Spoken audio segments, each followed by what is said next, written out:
I'm here with my buddy Matt. USMCAngryVeteran. He's been out here at Union Station for a very long period of time. It's been a minute. So yeah, just tell everybody what we're out here doing. So we're a collection of veterans that are out here protesting the use of our military in a police presence against our own citizens. We recognize that degrades the public trust in our military. It doesn't make people feel safer. And we, as veterans, took an oath to the Constitution, and we recognize that the only reason that they're out here is because of the weak ego of one man. Here you go. I joined the Marine Corps in 2002.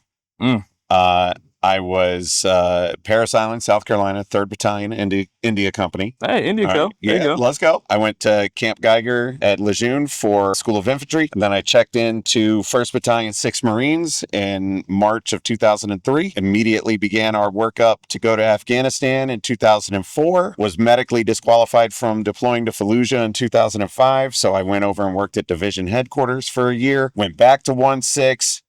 Got cleared medically again, started work up for deployment to Ramadi, went to Ramadi in 2006, came back in May or June of 2007, left Camp Lejeune, went to Weapons Training Battalion at Quantico as a rifle pistol coach, and that's where I was medically retired from. When you decided to kick off your social media journey, what was the thing that inspired you to do that? It was the 2020 election between Joe Biden and Donald Trump. Don't remember exactly what Trump had said, something at a press conference that just pissed me off. So I made a video in my car in a Dunkin' Donuts drive-through, basically saying that I'm a Marine Corps combat veteran. If you vote for Donald Trump, I think you're a piece of shit. And I like the way that made me feel. So I just kept going. And then I got into some like COVID misinformation debunking and vaccine misinformation debunking and things like that. And then I've just been trying to amplify as many messages as I can. And during that time frame, what was one of the things that like made you either the most upset and shocked you the most as we've gone this far? That Donald Trump got elected again. That kind of shocked me a little bit. I thought for sure that this country had learned its lesson. I thought for sure it had. I just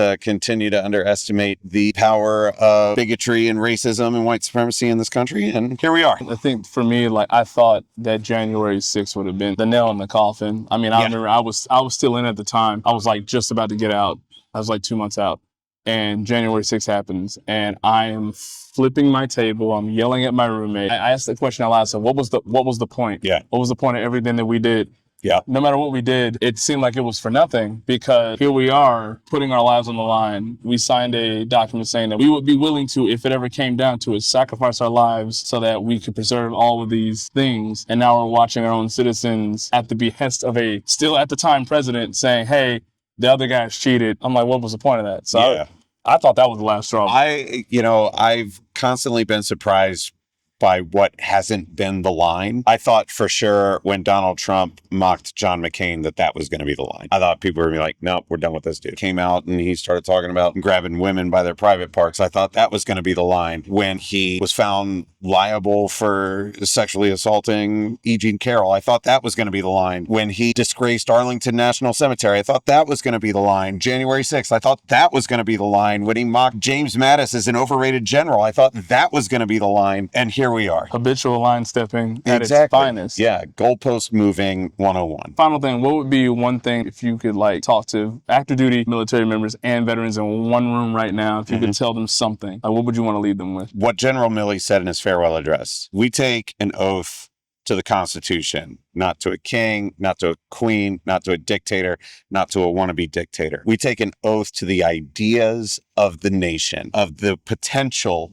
of the nation. We take an oath to protect the civil liberties of everybody in the nation, citizen or not. We have to continue to fight for that, even at the detriment of our own autonomy. We know in the military that you're told to do what you're told to do, and you either do it or you face consequences.